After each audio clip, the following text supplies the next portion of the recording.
بسم اللہ الرحمن الرحیم اللہم صلی علی سیدنا و مولانا محمد بارک وسلم صلاۃ و سلام علیک یا رسول اللہ صلی اللہ علیہ وآلہ وسلم۔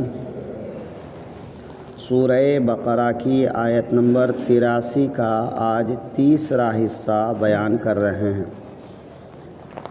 اللہ رب العزت کا ارشاد ہے وَإِذْ أَخَذْنَا مِيثَاقَ بَنِي إِسْرَائِيلَ لَا تَعْبُدُونَ إِلَّا اللَّهَ وَبِالْوَالِدَيْنِ إِحْسَانًا وَذِي الْقُرْبَى وَالْيَتَامَى وَالْمَسَاكِينِ۔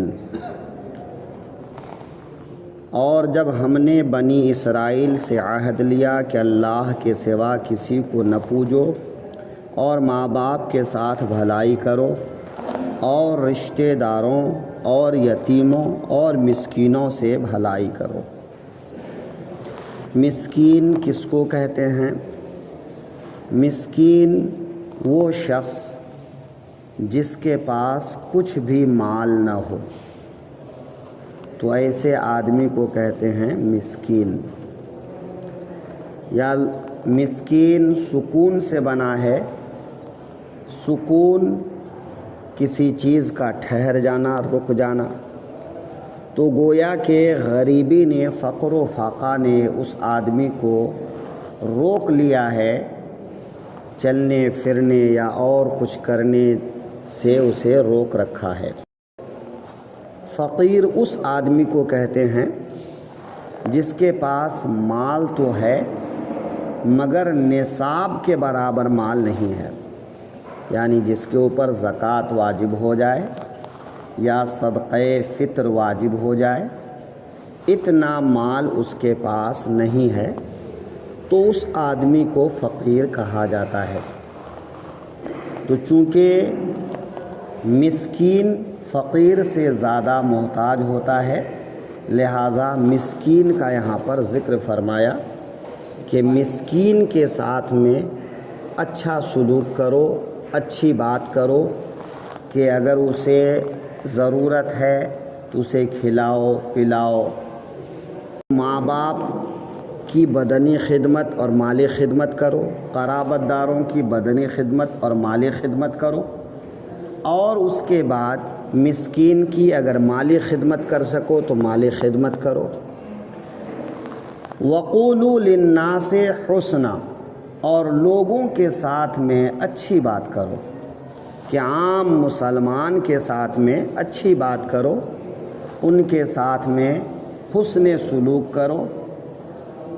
وہ اگر حاجت مند ہیں ان کی حاجت پوری کر سکتے ہو تو ان کی حاجت پوری کرو، ان کو رہنمائی کی ضرورت ہے تو ان کی رہنمائی کرو، ان کو مشورے کی ضرورت ہے تو انہیں مشورہ دے دو، انہیں کوئی چیز خریدنے میں تمہاری مدد چاہیے تو مدد کر کے اس کو وہ چیز خریدوا دو، کوئی راستہ بھٹک گیا ہے تو اس کو راستہ بتا دو، کسی کو نیک کام کی ہدایت کرنا ہے تو نرمی کے ساتھ اس کو نیک کام کی ہدایت کر دو، نرمی کے ساتھ میں کلام کرو۔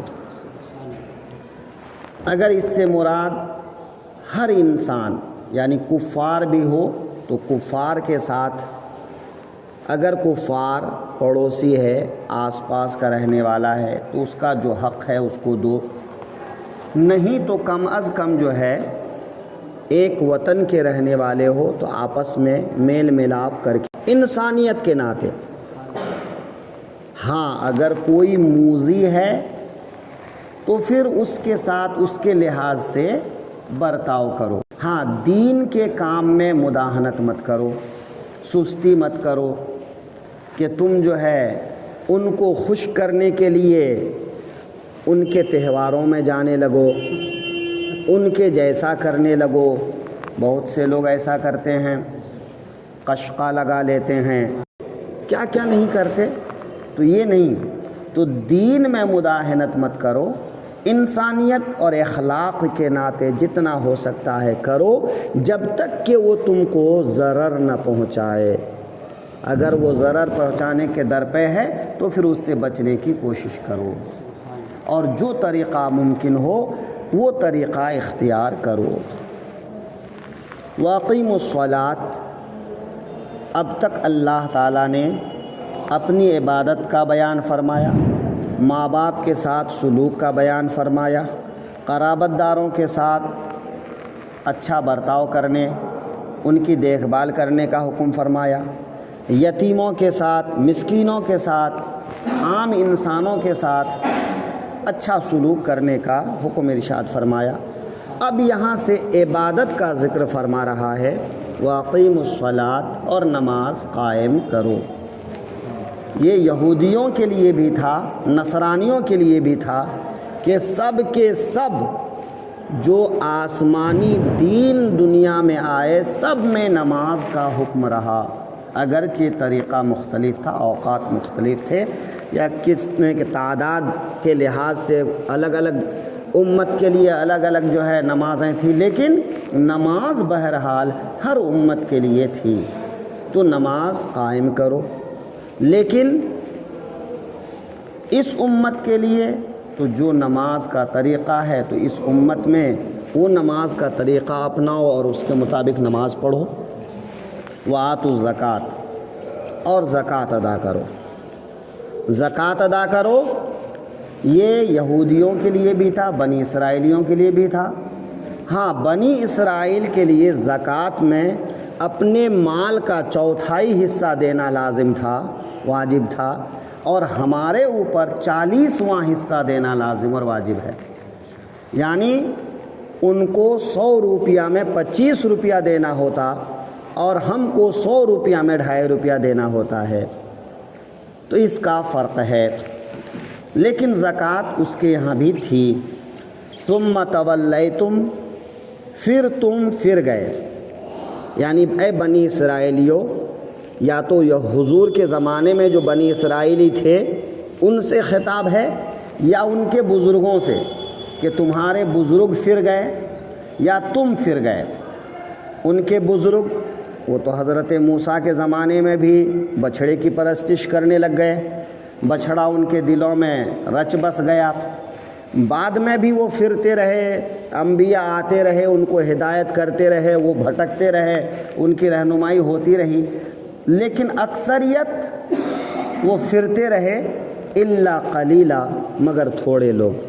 حضرت عبداللہ بن سلام، کعب بن احبار، یہ مسلمان ہوئے، تو اللہ نے جو حکم دیا تھا کہ جب میرا آخری پیغمبر آ جائے تو آخری پیغمبر پر ایمان لے آنا، تو وہ ایمان لے آئے، لیکن یہ تھوڑے تھے، حق پر قائم رہنے والے تھوڑے تھے، زکوٰۃ کو قائم رکھنے والے تھوڑے تھے، نماز کو قائم رکھنے والے تھوڑے تھے، لیکن زیادہ تر ان لوگوں نے بدل ڈالا تھا کہ جو ہے اب روزانہ نماز کی جگہ پہ ہفتے میں 1 دن دعا کرنے لگے، وہ زکوٰۃ کو ختم ہی کر ڈالے۔